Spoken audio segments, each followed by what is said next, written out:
Hi, my name is Abiola Seriki-Ayeni, and I am an under 40 CEO.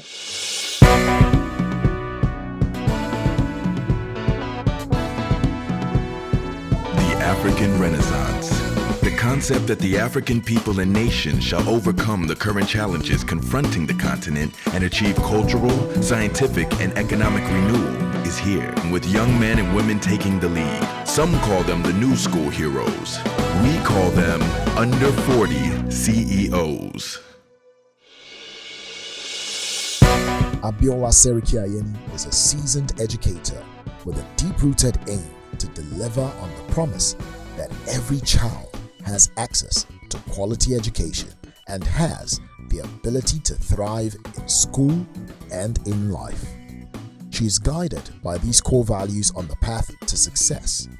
Excellence is a habit, integrity in all, and results without excuses. She holds a bachelor's degree from Pennsylvania State University State College, a master's degree from Columbia University, New York City, and a master's degree from Harvard University, Cambridge, Massachusetts, all in the United States.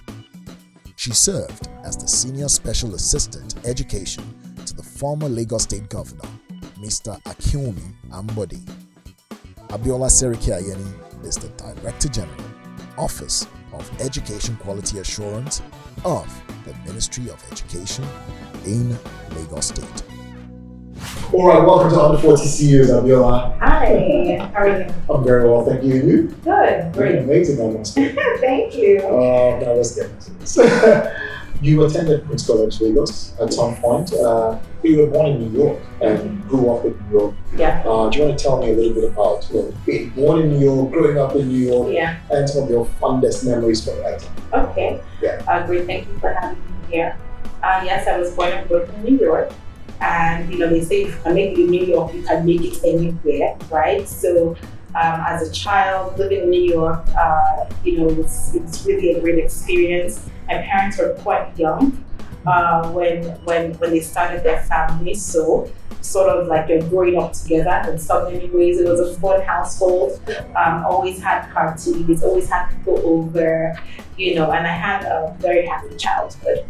Around the age of 10, my parents thought it was really important for us to move to Lagos and to have a better understanding of culture, so to speak. So moving to Nigeria was a huge learning curve for us all, especially the way in which children are taught, very teacher-centered, seem very strict, and it was interesting. But for a child of 10, in many ways, I felt like I was probably being punished. So I remember I would pray to God for my teacher to like me, because that's what in my mind it was interpreted as. Yeah. But with that's the thing, the resilience of children. With time, I was able to adjust very quickly. So then, obviously, after primary 6, I went on to Queen's College, and it was also very different. We had classes that were filled up, and all girls.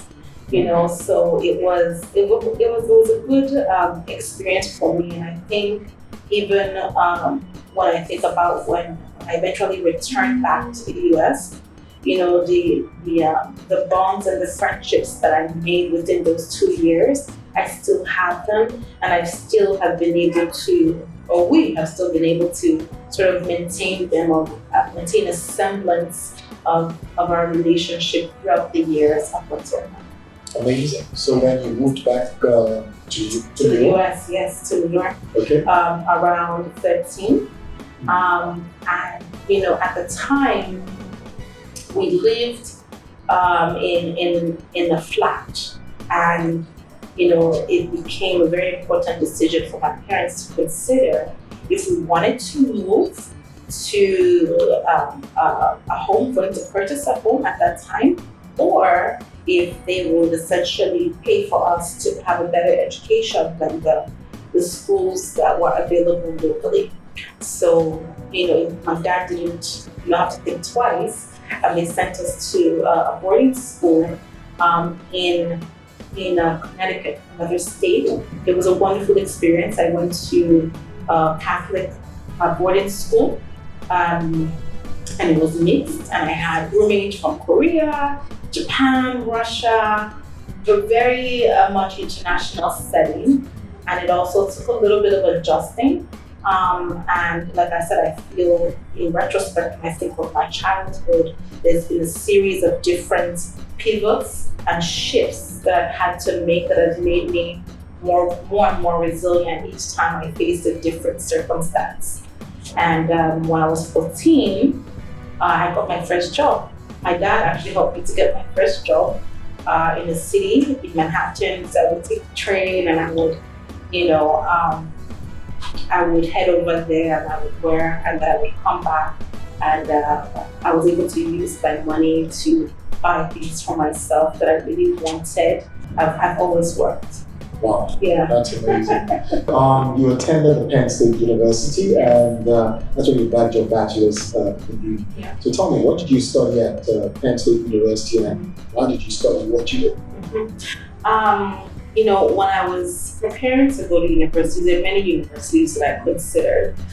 There's a situation I actually recall now when I moved from my Catholic boarding school to a local school for some time, and we had a guidance counselor. And I brought out some universities, including Penn State. And because I was in a different state for high school, I lost about a year's worth of credits, while I was in high school. So, I was taking year 4 classes in addition to year 1 classes to be able to graduate on time. And, my guidance counselor looked at the list of colleges I wanted to go to, and she said, no, well, why don't you, she was well-intentioned, why don't you consider going to a community college? Community college would be equivalent to like a Yaba Tech, 2-year. Why don't you consider going? And it suffice to say that the school, didn't have many students of color there.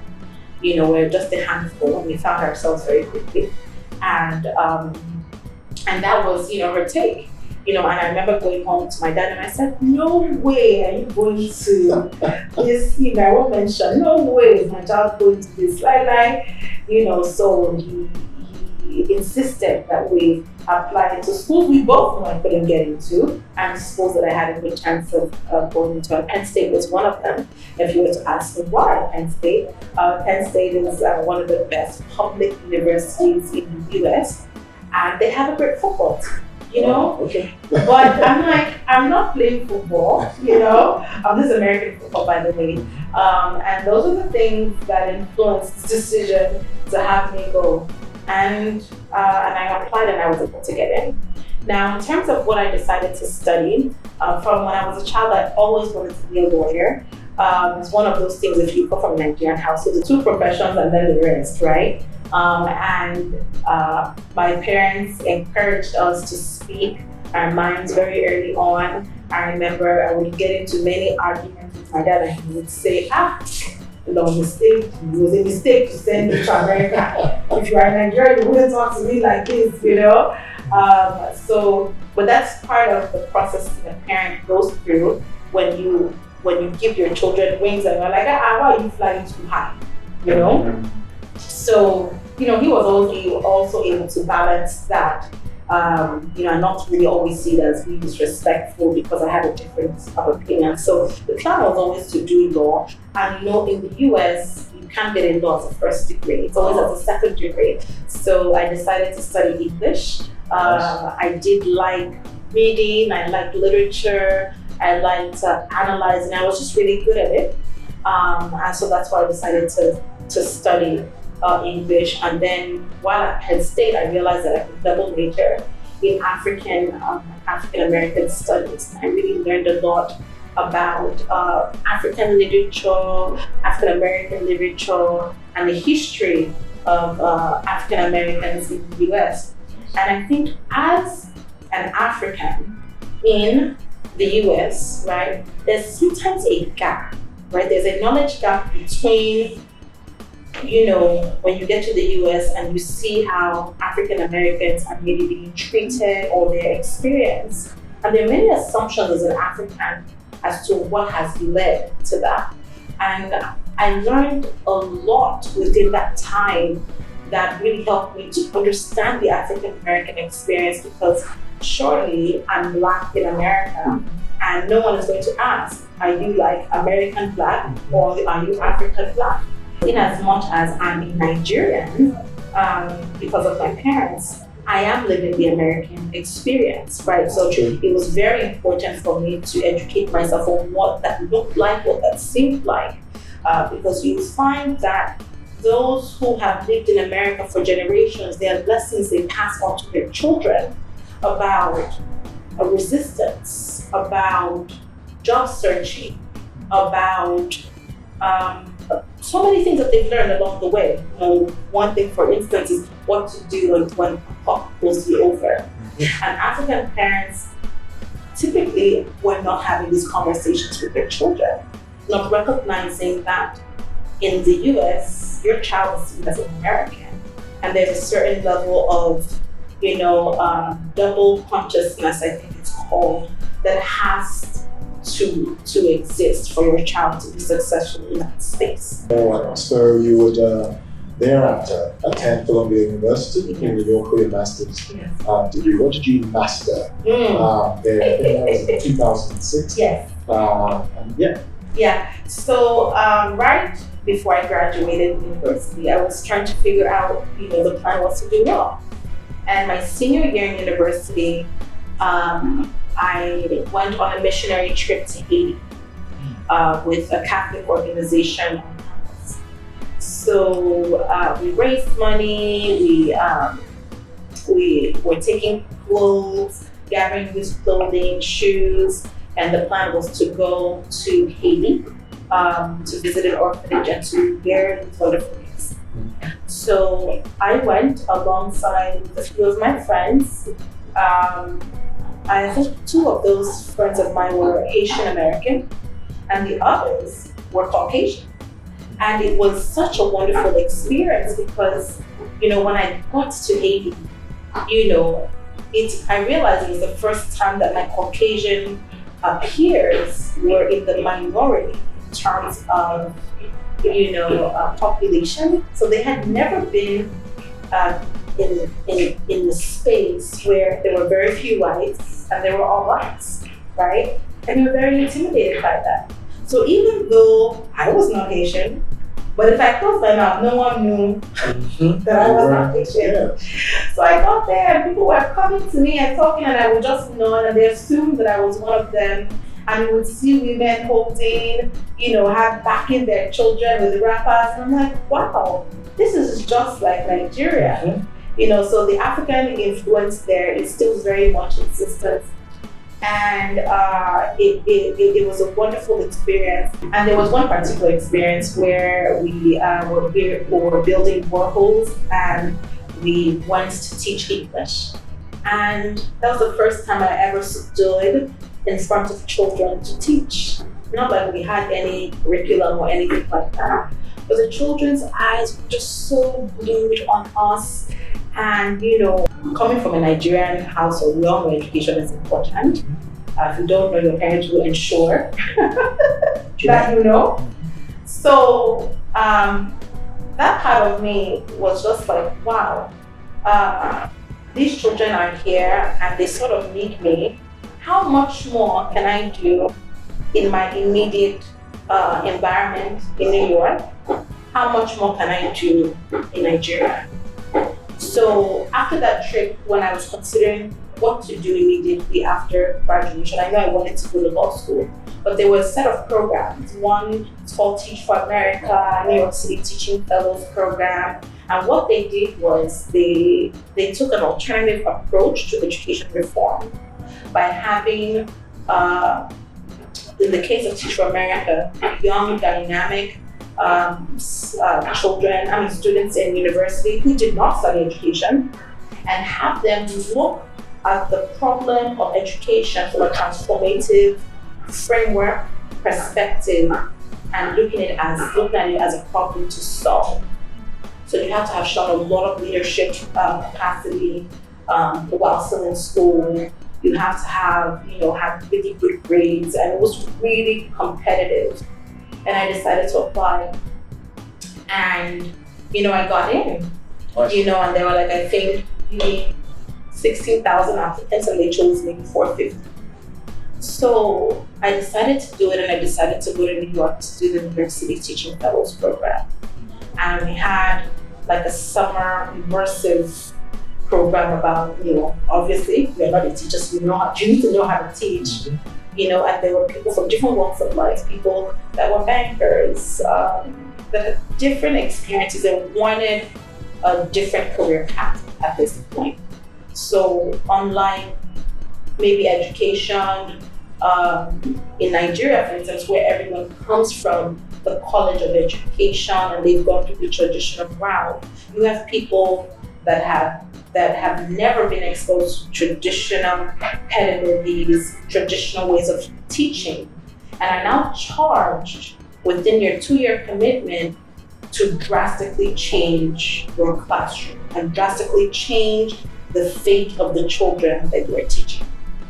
So we learned a lot. We learned a lot about educational things, but we also learned a lot about the things outside of the classroom that influenced inequality that you see in American public schools. For instance, if you go to one neighborhood like the Bronx, where I was raised, maybe at the time 7,000 was being spent per child. But if you go further down to Long Island, still in New York, you would notice that $15,000 is being spent per child, even from the budget standpoint. So understanding those issues from the policy perspective, understanding race, so all of those things really contributed to being able to really make an impact in the classroom.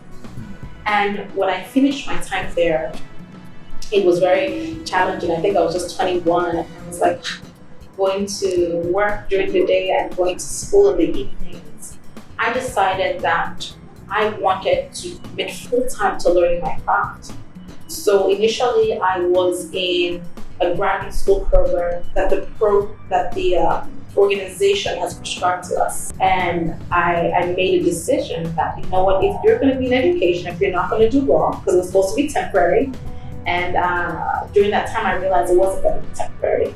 When I saw the type of impact that could be made with one teacher in one school, and I decided that if I'm going to do this, I want to learn the best. So I decided to leave my existing graduate school program and apply to Columbia University's graduate school of education. And of course I got in, and I spent an immersive 1.5 years really, really delving into the skill and then teaching part-time as a way to support that. Nice. Yeah. Well done. Growing up, it is quite glaring to see that education was indeed a big deal in the Seriki household, and it's little wonder that Abiola ended up an educationist. She would subsequently attend Harvard University, where she earned a second master's degree in education. Story's great so far. Story's great so far. But I know that there was, some lapse, some time passed between when you went to Columbia and then eventually Harvard, where you got another master's degree in education. Yes. But I'd like to talk about this now. Okay. You're still getting an education anyway. Right. Right. Tell me, what was your, experience like at Harvard, and what was those major highlights from that time? I will have to backtrack just a little. Yeah. And when I finished from Columbia University, I started. The question then became, do you want to transform education in America, which was a great goal to have? What can you do in Nigeria? What can you do in Nigeria? And although I had no intention of moving to Nigeria at that time, I had already, gotten an offer, or a few offers actually, when I graduated from Columbia. And last minute, I decided to move back to Nigeria for youth service. So that's the same year that I graduated. I moved back to Nigeria for youth service. And of course, the youth service, they placed me in a school. And, being the Nigerian parents that I have, my dad literally said, no, this is Nigeria. This is Nigeria. You cannot do education in Nigeria. Good enough, you've gotten an Ivy League education, and now we're going to bring you in, and you're going to be at the NNPC. So I was there during my year of service, and I was posted in the public relations office, where I would come across news articles, and I noticed that there's an education section for all of these papers. So I began accumulating, my own separate pile, and I still have a file where I had all of these articles on education, because I really wanted to understand the landscape in Nigeria. And at the time, the digital databases were not as they are now, where you can just go online and get data on education in Nigeria, So, and I came across the minister at the time, obviously, and I just fell in love with her. I fell in love with all of her programs. I fell in love with her doggedness and her ability to just ensure that the work got done. And at that point, I realized I was still very much interested in education, but at this point, a policy stuff. So I decided at that point to apply to Harvard Graduate School of Education for the International Education Policy Program. And I was able to get in. And that year, 2 years, was the most challenging 7 years of my entire life. It was very challenging, but it was very rewarding. I grew in ways that I never thought I could, So that was an awesome experience. I still have the friendships, professional and personal, from that time. And you realize that when you have a good system in place, Harvard is not Harvard for no reason. When you get into Harvard University, they ensure you finish with flying colors. And in as much as it is very challenging and difficult, there is a support for every single thing. I remember when I was pregnant, the office ensured that the bus would come and pick me up, so I wouldn't have to walk miles to get to class. They ensured when I had my baby that notes were sent to me. So, all hands are literally on deck to make sure that everyone thrives and that everyone can do their absolute best. So, no offense to any of the schools that I've been to, but Harvard is Harvard for a reason. Harvard is Harvard for a reason. You worked at 2 different times in the New York City Department of Education. Yes. As a teacher. Yes. Tell me about your time there, the key learnings from that time as well. Yes. So initially when I started off as a teacher. My first experience while I was in the New York City Teaching Fellows Program. Second time was when I got a fellowship through the Education Pioneers organization. And what they do is they ensure that people within the education space and outside of the education space are able to get into positions of leadership within education. So with this experience, I also had a cohort of people who had done, who were lawyers, who were doctors, who were working on their MBAs. One of the qualifications is you had to have a graduate degree to be a part of that fellowship or working on it. So from Lagos, when I had done all of the interviews via, I think Skype at the time, not Zoom. And I traveled for my interview and I got it. And at the time, I worked with the charter school, working on their talent development, achievement first in New York City. And after that fellowship, the summer fellowship program, I then worked with the New York City Department of Education with the Office of Teacher Effectiveness. And what we primarily worked on was the first development and evaluation system for teachers. So we trained over 200,000 teachers on the framework and we coach principals on how to use it to evaluate their teachers. So in essence, you have a grade. Every teacher has a grade every single year. So unlike the regular, job, evaluation that people have to do in a regular work environment or even time, very, very simple. This took a very deep, it took a deep dive into what really makes an effective teacher. And it's very holistic because it focused on, planning and preparation, all the things teachers do to plan for their students. It took into account student engagement. How are students asking questions? Is the class more student-led than teacher-led? It took into account professional responsibilities. What type of organizations, professional bodies are teachers involved in? How do they go above and beyond to get resources for their classroom? And then it looks at the environment. So establishing an environment of respect and rapport in a classroom where students feel safe to ask questions that may be considered dumb. So it took a very holistic approach to evaluating teacher effectiveness. Hi, my name is Abiola Seriki-Ayeni, and you too can be an under 40 CEO.